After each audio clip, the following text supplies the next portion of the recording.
वो सेंटेंस ये था कि मैंने बचपन से लेके आज तक झूठ नहीं बोला।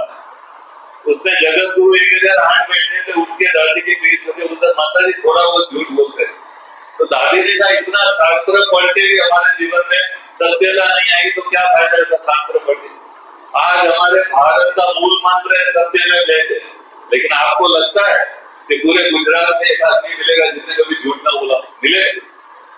तो आज हम देखते हैं कि हम बहुत सारी प्रगति हमारे अंदर, हमारे देश में बहुत अच्छे डॉक्टर्स हैं, बहुत अच्छे पुलिस वाले हैं, लेकिन हम ये नहीं कहते कि हमारे देश में सत्यता है, प्रेम है, अहिंसा है। उसी सभा में हमारी जो गुंजार राजी थी, उन्होंने सुनाया मैंने बचपन से लेकर आज तक झगड़ा नहीं किया। तो वंडरफुल है, हमारे महात्माओं के नहाने के नाम से झगड़ा होता है।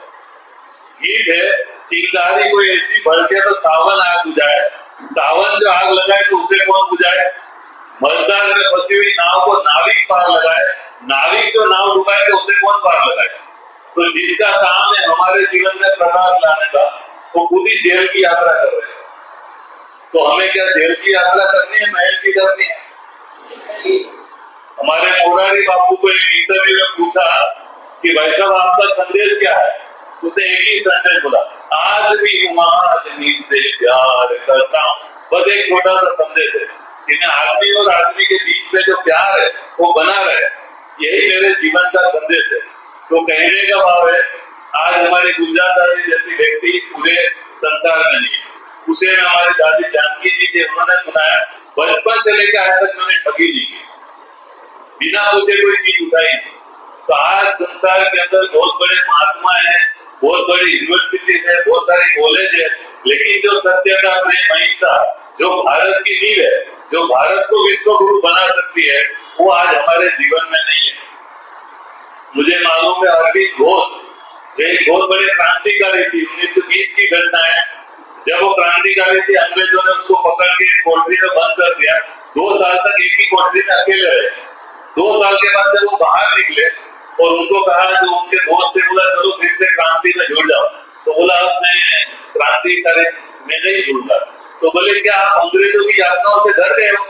बोला मैं डर नहीं गया, लेकिन जो 2 साल मुझे एक कोठरी में अकेला रहा, वहां मुझे 2 दिव्य साक्षात्कार हुआ।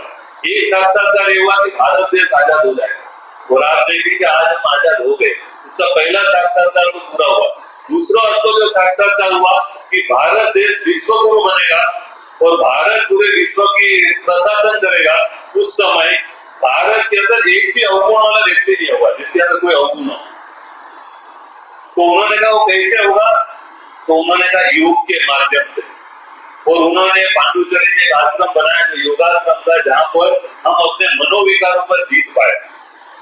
आज हमारे बीच में वो नहीं है, लेकिन ब्रह्मा कुमारी ईश्वरीय विश्वविद्यालय उसी विश्व गुरु के संकल्प को साकार रूप देने के लिए यहाँ पर एक राजयोग की विद्या सिखाई जाती है, जिसके माध्यम से हम अपने मन के अंदर जो अवगुण घुस गए उसको बाहर निकाल सकते हैं। और भारत एक देवी देवताओं की भूमि जो फिर से बने। तो आप सभी जानते हैं, आज हम जब बॉम्बे में देखते हैं तो एक व्यक्ति कारीगर है, वो कारीगर क्या करता है? मूर्ति बनाता है। मूर्ति बनाने के समय क्या होता है? कान में बीड़ी होती है और मूर्ति बनाता है। और जब गणेश जी की मूर्ति बन जाती है तो क्या होता है? वो गणेश जी के दर्शन के लिए लाखों लोगों की लाइन लगती है।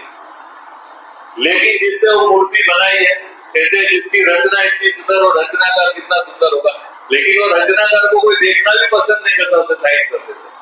तो आज हमारे जीवन के अंदर चाहिए, यहाँ पर आपको बुलाया गया है कि कैसे हम वो व्यसन है, जिन व्यसनों के कारण हमारा जीवन खराब हुआ है, उनको ठीक कैसे किया जाए। मुझे मालूम है एक मूर्तिकार था, वो मूर्ति बना रहा था, उसने चीनी हथौड़ी लिया, पत्थर को मारना शुरू किया। तो पत्थर से आवाज आ रही है, मत मारो मत मारो मत मारो। तो मूर्तिकार बोला कमाल है, नहीं इसको मूर्ति बना रहा हूँ, बोलता है मत मारो। तंग हो गया, तो उस पत्थर को साइड में रख दिया, फिर दूसरा पत्थर लिया, उसको मारना शुरू किया, चीनी मारी चीनी मारी। वो सहन करता रहा। आखिर में एक बहुत अच्छी मूर्ति बन गई। जब वो मूर्ति बन गई तो उसको मंदिर में स्थापित किया गया। और जब मंदिर में स्थापित किया गया, 20 साल के बाद उस कारीगर को याद आया कि मैंने यार उस मंदिर के अंदर एक मूर्ति बनाई थी, देख क्या उसका क्या हाल है। तो जब वो वहां गया तो देखा कि 2 किलोमीटर लंबी लाइन थी। उसका नंबर लगने में 3 घंटा लग गया।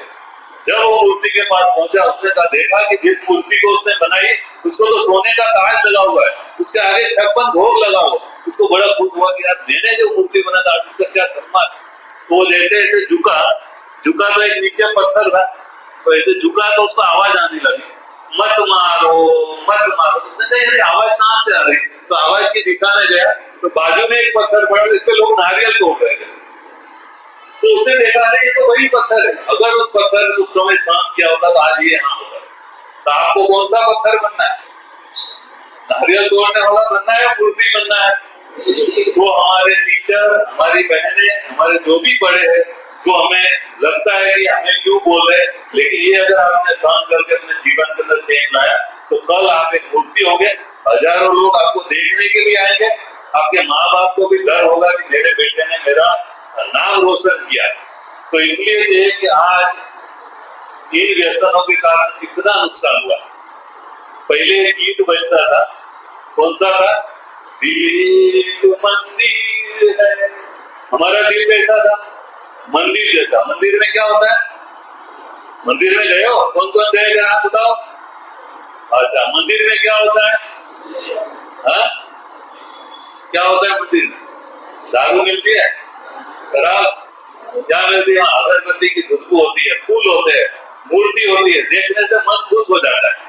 तो पहले हमारा दिल कैसा था, मंदिर जैसा था। भारत के सारे नौजवान खुश मिजाज थे। फिर गीत बजा, कौन सा गीत बजा आगे, दिल तो पागल है, दिल दीवाना है।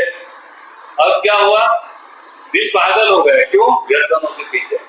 वो व्यसन में लग गया कि अब भाई इसके बगैर हम रह नहीं सकते। जैसे किसी से प्यार हो जाता है उसके बगैर कहीं मन नहीं लगता ना, वैसे हमारा दिल क्या हो गया, पागल हो गया है कि दीवाना हो गया। सुबह उठते ही पहले चुस्की, रात को सोते चुस्की। अब कहते यार इसका दिल पागल हो गया है, अभी दीवाना हो चुका है। अब मेरे साथ एक तीसरा गीत गाएंगे, दिल है कि मानता ही नहीं। अब दिल मानता ही नहीं हमारा है, नहीं चाहते तो भी पहुंच जाते। तो व्यसन वाले जो है नहीं हो, कहीं से कहीं से ढूंढ गए, चाहे जेवर बेचते, चाहे कुछ भी बोलते, घर का सामान बेचते, लेकिन दिल है कि मानता नहीं, उसके भीतर रहते नहीं। आज उस देश की हालत ऐसी हो चुकी है। अब उस देश की हालत को फिर से श्रेष्ठ बनाने के लिए यहाँ एक कार्यक्रम रखा गया है। तो इसलिए आप सभी स्टूडेंट हो, हमारे जीवन में जो ये व्यसन नाम की जो बीमारी आ चुकी है, ये व्यसन से कितना नुकसान होता है, कितने घरों को तबाह कर दिया। तो इसलिए चाहिए कि जो व्यसन है इसके ऊपर हमें विजय पाना जरूरी है। कोई व्यसन लेता है, आप